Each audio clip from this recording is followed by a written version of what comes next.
Hey, what's up everybody? This is John from PhoneDog.com and I'm here to unbox a present that the FedEx man braved the pouring rain to deliver to me today. He didn't wait too long outside though. He kind of knocked and ran, but let's get started.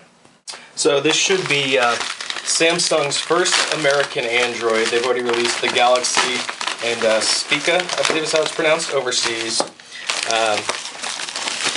Paperwork out of the way there.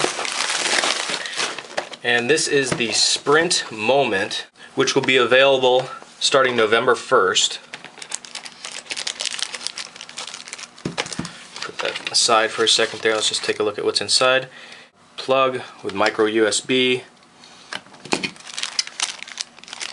Headsets with 3.5mm audio jack and call control. I don't know if there's any music control there, at least a pause function probably.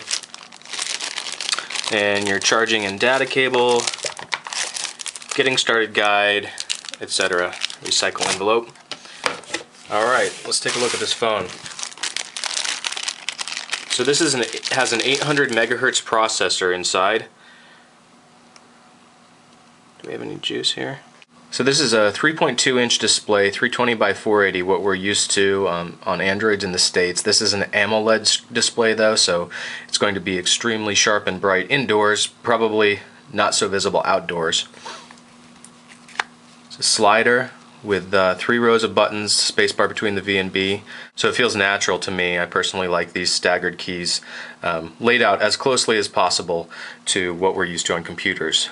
Function key, search key. The menu is the function option on Z.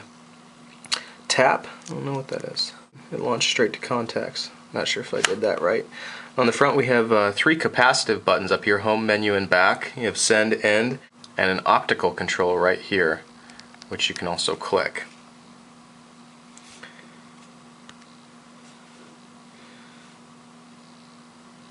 I'm trying to touch this very gently to see how much it takes to get response from it.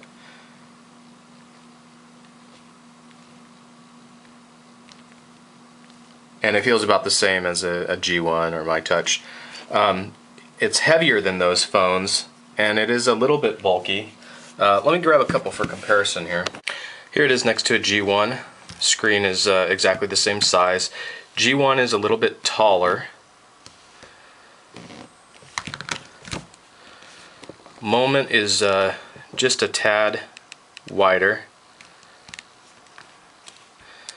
And in terms of thickness,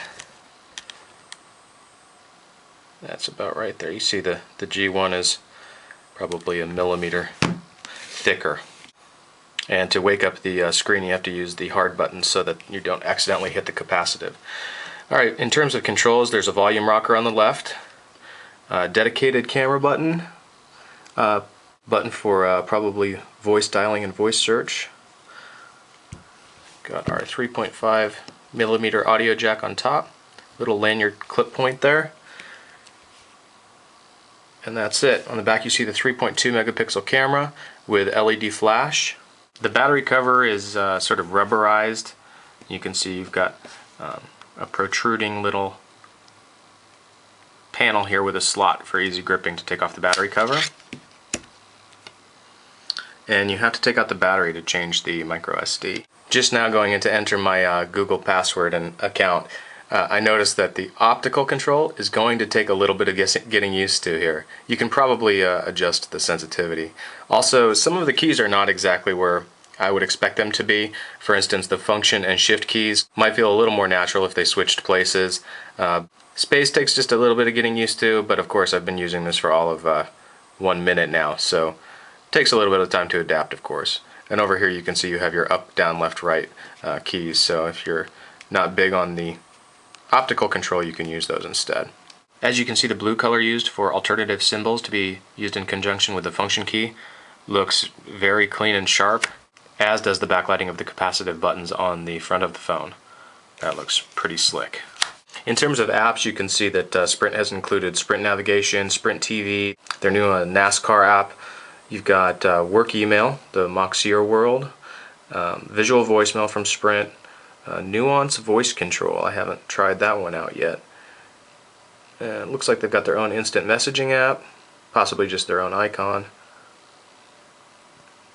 And you know, they just went with the vanilla Android on this device, which I think is a nice alternative to the Hero, because I like to use a lot of different home replacements like Desktop or A-Home or Open Home.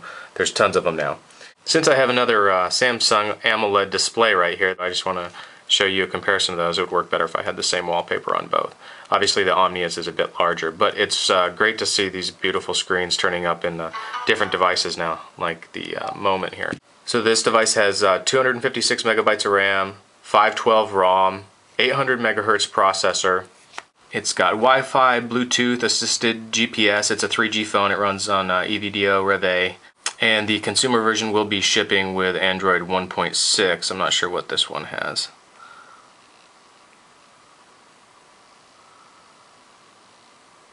Yeah, this one came with 1.5, but the ones you see in the store should be 1.6. Alright, so there you go. This is just an unboxing. I'm going to hold on to this for a day or two, then I'm sending it off to Noah so he can do all of his reviews.